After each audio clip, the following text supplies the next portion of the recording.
Hi friends, ച എന്ന അക്ഷരം കൊണ്ടുള്ള രണ്ട് തരം ഉച്ചാരണങ്ങൾ നമുക്ക് നോക്കാം. സ്ട്രെസ്സ് കൊടുത്തിട്ടും സ്ട്രെസ്സ് കൊടുക്കാതെയൊക്കെയുള്ള ഉച്ചാരണങ്ങളാണ് പറയുന്നത്. ച കൊണ്ട് തുടങ്ങുന്ന വാക്കുകളാണിവ. ഇവയിലെ ഉച്ചാരണം ച എന്ന് തന്നെയാണ്. നമുക്ക് വായിക്കാം. ചക്ക, ചക്രം, ചകിരി, ചടങ്ങ്, ചതി, ചതുപ്പ്, ചതുരം, ചരിത്രം, ചങ്ങാതി, ചരട്, ചരുവം, ചട്ടുകം. ഇനി നമുക്ക് ച സോഫ്റ്റായിട്ട് ഉച്ചരിക്കുന്ന വാക്കുകൾ നോക്കാം. രണ്ടാമതും മൂന്നാമതുമൊക്കെ ഒരു വാക്കിൽ ച വരുമ്പോൾ നമുക്ക് സോഫ്റ്റായിട്ട് ഉച്ചരിക്കുന്നത് എങ്ങനെയാണെന്ന് നോക്കാം. കട്ടി കുറച്ച് സ്ട്രെസ്സ് കൊടുക്കാതെ ഉച്ചരിക്കുന്നത്.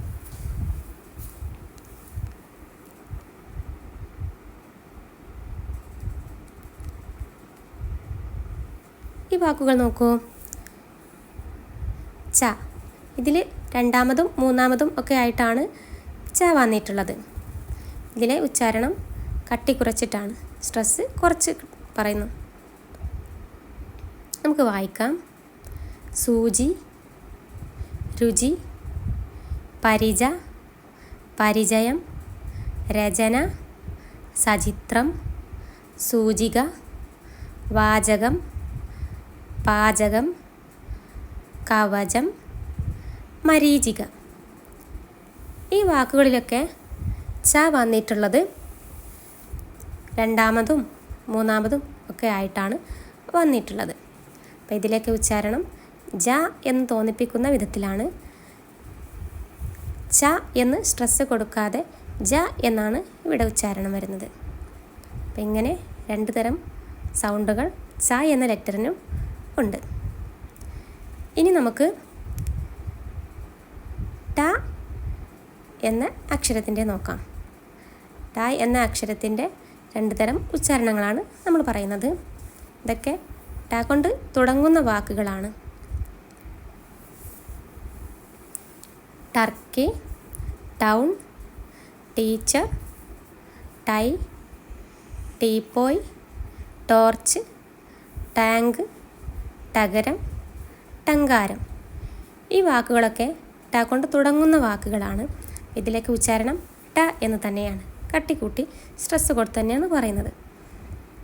അപ്പോൾ ഇതിൽ ടകരം, ടങ്കാരം എന്ന വാക്കുകൾ നമ്മൾ മലയാളം വാക്കുകളാണ്, പൊതുവായിട്ട് പറയാറില്ല. ടകരം എന്ന വാക്കിൻ്റെ അർത്ഥം വിനോദം എന്നും ടങ്കാരം എന്ന വാക്കിൻ്റെ അർത്ഥം കുപ്രസിദ്ധി എന്നുമാണ്. മറ്റു വാക്കുകളൊക്കെ ഇംഗ്ലീഷ് വാക്കിൻ്റെ മലയാളത്തിൽ എഴുതുമ്പോഴുണ്ടാകുന്ന വാക്കുകളാണ്. മറ്റ് ടകരം, ടങ്കാരം ഒക്കെ മലയാളം വാക്കുകളാണ്. Turkey, town, teacher,